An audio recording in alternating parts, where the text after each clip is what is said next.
Hello guys, good afternoon, welcome to my YouTube channel civil IQ friends. और friends, अभी हम 191 से लेके 200 तक के इरिगेशन एंड हाइड्रोलॉजी के क्वेश्चन देखेंगे गुप्ता बुक के। तो let's see. The double mass analysis is adopted to. Option है estimate to missing rainfall data. Second है obtain intensity of rainfall at a various duration. Then option C है check the consistency of data. Then option D है obtain the amount of the storage needed to maintain a demand pattern. अब friends, जो पहला option है estimate to missing rainfall data, उससे find करने के लिए हम नॉर्मल रेशियो मेथड का यूज़ करते हैं। नॉर्मल रेशियो मेथड यूज़ करते हैं estimate to missing rainfall data के लिए। और एक ये बहुत ही इम्पोर्टेंट एग्जांपल है एज पर गेट पर्पस के लिए, क्योंकि गेट और कॉम्पिटिटिव एग्ज़ाम में ये मिसिंग रेनफॉल डेटा का एक एग्जांपल मैंने देखा हुआ है और अच्छे से मैंने इसको कैलकुलेट भी किया हुआ है। अगर ये आगे आता है तो मैं आपका ध्यान उस तरफ रखूँगा कि इस तरह का क्वेश्चन आता है। और पीछे एक क्वेश्चन ये आ भी चुका है, हमने सॉल्व भी कर चुके हैं। और इसलिए आप देखना चाहते हैं सभी वीडियो तो हमने इस डिस्क्रिप्शन में हम लिंक रखी हुई है, तो आप देख भी लीजिएगा, ठीक है। देन नेक्स्ट, अब इसमें सही आंसर है friends to check consistency of data. Then option C is right. Why C is right? Let's we C.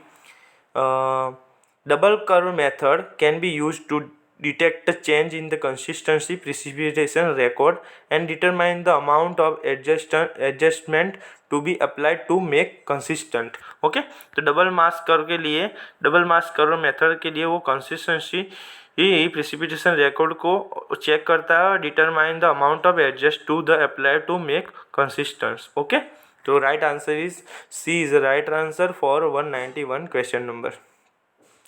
Then, what is a retrogression? Retrogression is a downstream level generally considered in the design of weir or barrage is which type? Higher at the high flood stage than the low water level, same at the high flood stage at the low water level, then higher at the low water level stage, then high flood stage, and independent of the stage flow. तो stage flow कितना रहता है, कहाँ रहता है, इसके बारे में हमें देखना है। तो रेट्रोग्रेशन क्या होता है? पहले तो रेट्रोग्रेशन की डेफिनेशन मैंने दी है।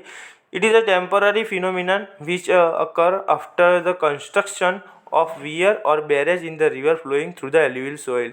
अब क्या होता है कि एल्यूवियल सोइल में हम रिवर फ्लोइंग के दौरान क्या होता है, टेम्पररी फिनोमिना क्रिएट होता है कंस्ट्रक्शन के टाइम।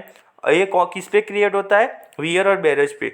अब क्या होता है as a result of backwater, जब बैक वाटर हमारी इफेक्ट होती है and increase in the depth of velocity की डेप्थ ऑफ वाटर में इंक्रीज होती है। अगर decrease in the resultant in deposition का मतलब क्या है? सिल्टिंग होना, यानी कि सॉइल की डिपोजिशन होती है वो कम होती है। ऑफ सेडिमेंटेशन लोड के कारण the water flowing through the weir और barrage have a less silt. और क्या होता है, वो वियर और बैरेज में कम सिल्टिंग जमा होती है। So water picks up silt from downstream bed. तो वाटर क्या करेगा, जो सिल्टिंग होती है वो डाउनस्ट्रीम बेड में जमा करेगा। द रिजल्ट इज, यहाँ पे हम पहुँचे, आपकी ध्यान ना हो तो मैं आपको बता दूँ कि यहाँ पहुँचे। This result is a lowering in the downstream bed and this also downstream to water few miles. This is known as a retrogression. ये पूरी प्रेशन, यहाँ पे क्या होता है, ये प्रोसेस के कारण डाउनस्ट्रीम बेड जो होता है वो लोअर हो जाता है। और ये क्या होता है, ये डाउनस्ट्रीम से अपस्ट्रीम की जो और डाउनस्ट्रीम से अपस्ट्रीम जाने की जो पूरी प्रोसेस होती है उसे रेट्रोग्रेशन कहते हैं। और रेट्रोग्रेशन की वैल्यू मिनिमम होती है फ्लड डिस्चार्ज के लिए और मैक्सिमम होती है लो डिस्चार्ज के लिए। यानी कि मिनिमम कितनी वैल्यू उसकी रहती है, 2 से लेके 8.5 फुट तक। ओके, तो ये इसका सही आंसर है higher at the water level stage then higher at the flood stage. Okay, retrogression का सही आंसर है higher at the water level stage and higher at the flood stage. और रेट्रोग्रेशन किसके लिए, कहाँ पे बनी होती है? तो वियर और बैरेज के लिए होती है, और सिल्टिंग जमा ना हो उसके लिए ये रेट्रोग्रेशन प्रोसेस होती है, ठीक है। Then next 193, a cross regulator in a main canals are provided to। Cross regulator main canal में किसके लिए होती है? Regulate water supply in the off taking canal, then regulate water supply in main canal, then regulate excessive flood water, then head up of water for advocate supply into the off taking canal. तो friends, cross regulator in main canal are provided to, right answer is head up water for advocate supply in off taking channel. अब पूरी process में आपको समझाता हूँ कि क्या होता है। अब क्रॉस रेगुलेटर किसे बोलते हैं? तो it is a hydraulic structure construct across the canal to regulate the irrigation water supply. तो ये क्या होता है? हाइड्रोलिक स्ट्रक्चर होता है। किस पे कंस्ट्रक्ट करते हैं हम क्रॉस रेगुलेटर? तो हम क्रॉस रेगुलेटर कैनाल पे कंस्ट्रक्ट करते हैं एज अ हाइड्रोलिक स्ट्रक्चर के तौर पर, और इरिगेशन वाटर को हम रिवर में से कैनाल में डाइवर्ट करने के लिए ये करते हैं। और उसका फंक्शन क्या होता है? तो cross regulator to provide to raise the water level, ये वाटर के लेवल को रेज करता है, यानी कि बढ़ाता है। Second, sometime it become necessary to carry out some repair work on a canal। तो वो ये यूजफुल होता है जब हमें कैनाल में रिपेयर वर्क करना होता है, क्योंकि क्रॉस रेगुलेटर से हम पानी का जो बहाव होता है वो बंद कर सकते हैं। उसके कारण जो पानी आने का बंद होता है उस टाइम पे हम रिपेयरिंग भी कर सकते हैं, इसलिए ये क्रॉस रेगुलेटर बहुत ही इंपॉर्टेंट होता है।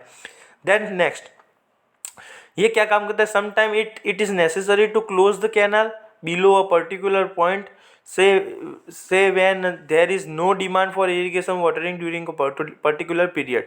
तो इसका मतलब है कि कई बार हम ऐसा जो रीजन रहता है कि जहाँ पानी की ज़रूरत नहीं रहती, उस दौरान, वो पीरियड के दौरान हम पानी देने का भी बंद कर सकते हैं क्रॉस रेगुलेटर के कारण से। क्योंकि क्रॉस रेगुलेटर क्या है? वो बंद कर देने से वहाँ का जो पानी उस साइड जाने का ही बंद हो जाएगा। तो ये बहुत यूजफुल रहता है। उसके बाद हेड रेगुलेटर क्या है? तो हेड रेगुलेटर वो ये जो होता है, जो क्रॉस रेगुलेटर होता है, C याद रखना है, क्रॉस रेगुलेटर कैनाल पे होता है, और हेड रेगुलेटर होता है वो इरिगेशन वाटर यानी कि रिवर का वाटर को कैनाल में डाइवर्ट करने के लिए लगा होता है। ये याद रखना है friends. It is structure constructed at the enter, अरे यार फ्रेंड्स 2 मिनट प्लीज वेट कीजिए, ये तीसरी बार हो रहा है फ्रेंड्स, सॉरी। पूरा हमारा just minute friends, just minute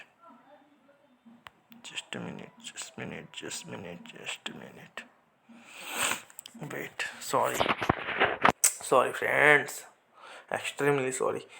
okay, तो ये हेड रेगुलेटर होती है, वो रिवर पे हम बनाते हैं, पानी को डाइवर्ट करते हैं कैनाल में। इस यहाँ पे क्लियरली लिखा है structure constructed at the entrance of head of the canal where it is take from the river. ये क्लियरली मैंने लिखा है कि ये पानी हम कहाँ से लेते हैं? रिवर से लेते हैं, पर पानी को जब डाइवर्ट करना है हमें कैनाल में, तभी हम हेड रेगुलेटर बनाते हैं, और क्रॉस रेगुलेटर तो कैनाल पे ही बना रहता है। ओके, तो इसका फंक्शन क्या? It is regulate the flow of irrigation on water entering into canal. ये पानी को रेगुलेट करता है जब भी पानी हमारा कैनाल में एंटर होने वाला है तब। To shut out the river flood को शट आउट करता है। To it regulate and prevent excessive silt entry into canal. ये रेगुलेट करता है सिल्ट एंट्री को जब कैनाल में जाती है तब, यानी कि सिल्टिंग होने नहीं देता, डिपोजिशन नहीं होने देता सिल्ट का। ओके, और डिस्ट्रीब्यूटरी क्या होती है? It is a hydraulic structure constructed at the head of distributary. ये क्या होता है? हाइड्रोलिक स्ट्रक्चर एक बना रहता है हेड ऑफ डिस्ट्रीब्यूटरी पे, और ये इसका रेगुलेट करता है, उसे हम डिस्ट्रीब्यूटरी रेगुलेटर कहते हैं। यानी कि पानी कैनाल में से जो डिस्ट्रीब्यूटरी जाती है उसको रेगुलेट करने का काम डिस्ट्रीब्यूटरी रेगुलेटर करता है। ओके, तो ये पूरा मज़ा आपको आता है जब भी आप ये स्ट्रक्चर देखते हैं, तो बहुत बढ़िया सा वर्क करता है, और क्रॉस रेगुलेटर का बहुत ही यूज़फुल रहता है। हाइड्रोलिक स्ट्रक्चर वाकई ही बहुत ही मज़ा की चीज़ है, और बहुत ही यूज़फुल रहते हैं अपने देश के लिए, किसानों के लिए, इरिगेशन के लिए, और अपनी देश की इकोनॉमी पर भी ये बहुत सारा असर करता है। क्योंकि इरिगेशन एक ऐसी चीज़ है ना फ्रेंड्स, ये बहुत इंपॉर्टेंस रखती है अपनी लाइफ में, किसानों की लाइफ में, अपने इकोनॉमिक लेवल पे। क्योंकि हमारा देश 64% लोग जो है वो खेती पे निर्भर है, और ज़्यादातर 50% से ज़्यादातर लोग होते हैं, इसकी आमदनी खेती पर है। हमारे पास ऐसी बहुत सारी प्रोडक्ट है जो खेती पर निर्भर है, यानी कि हमारा देश जो है खेती प्रधान देश है। अगर एपीएमसी और एमएसपी नहीं होती तो बहुत सारा नुकसान होता है हमारे देश में। तो ये बहुत इंपॉर्टेंट चीज़ है। तो आपको इंजीनियरिंग को इससे भी कोरिलेट करना चाहिए। और गुजरात में तो गुजरात का अलग अलग एक वो नर्मदा निगम बोर्ड है, वो पूरा रेगुलेट करता है। और उसमें मेरे ख्याल से 5,000 से भी ज़्यादा इंजीनियर्स है जो अपना करियर उसमें सेट किए हैं। तो ये बहुत ही यूज़फुल एक करियर के लिए करियर पर्सपेक्टिव देखने जाए। और हमारा गुजरात में दूसरी एक चीज़ आपको बता दूँ कि जो कच्छ रीजन है, कच्छ सौराष्ट्र रीजन, वो पहले पानी के कारण बहुत ही उसकी पानी की कमी थी। आज वो कच्छ सौराष्ट्र रीजन में नर्मदा के कारण पूरा पानी वहाँ पे पहुँच गया है विथ पाइपलाइन। और पाइपलाइन भी अच्छे से हमारे गुजरात में इरिगेशन जो है, इरिगेशन का प्लानिंग है एकदम बढ़िया सा है। क्योंकि गुजरात में बहुत सारी कंसल्टेंसी भी काम कर रही है, वेबकोस जैसी, एल&टी जैसी।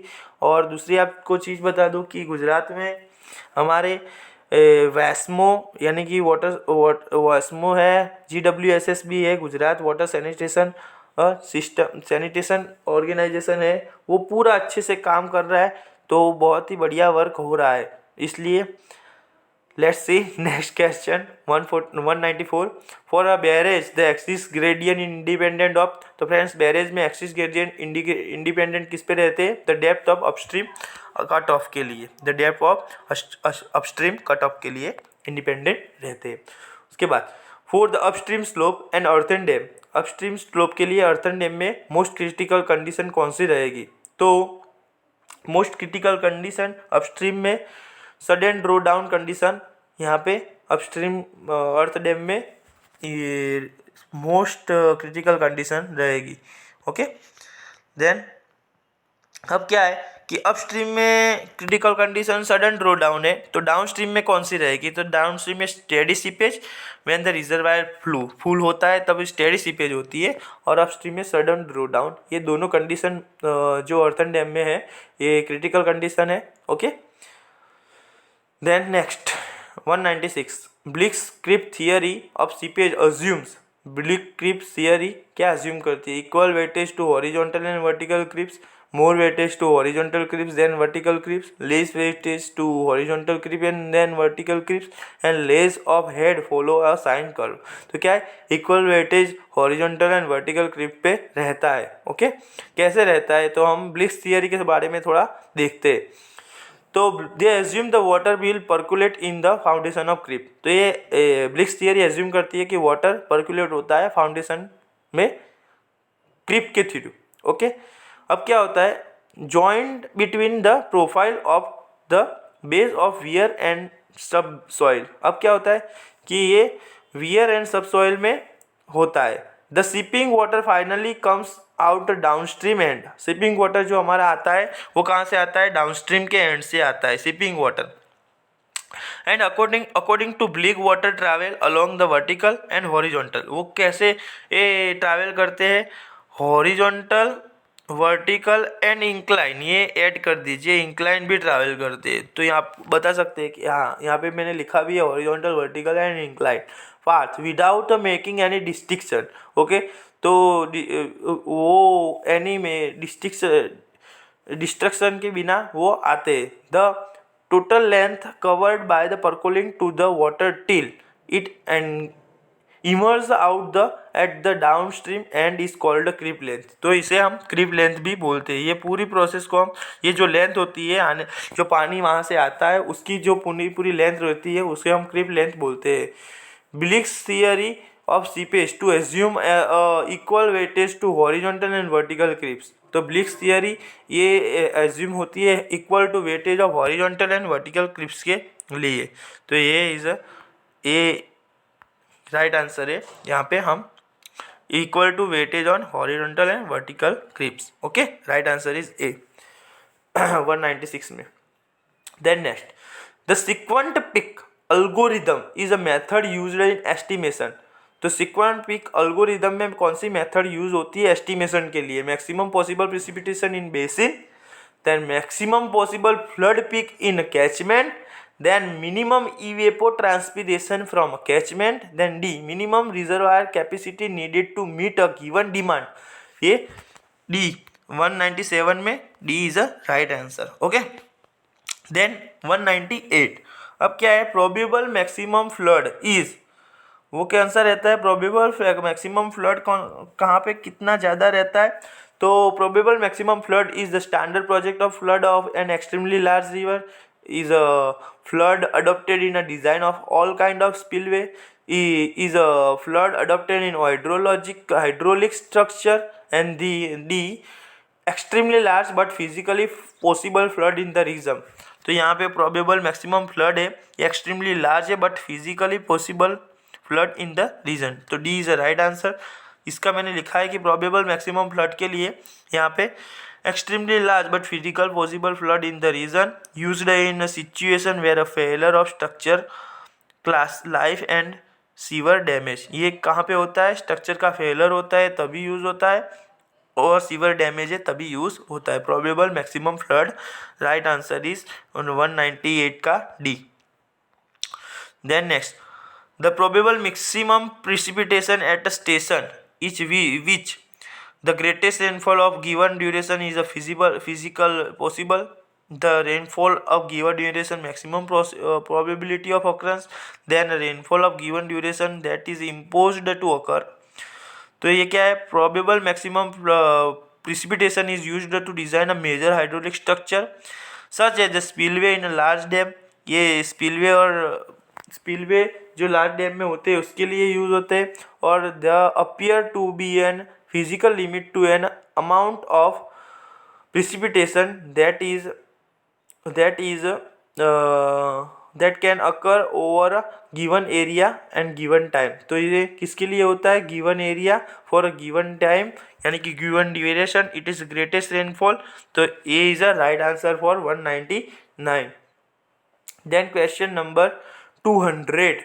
The flow duration curve is plot of, flow duration curve है वो किसके बीच में प्लॉट किया गया है?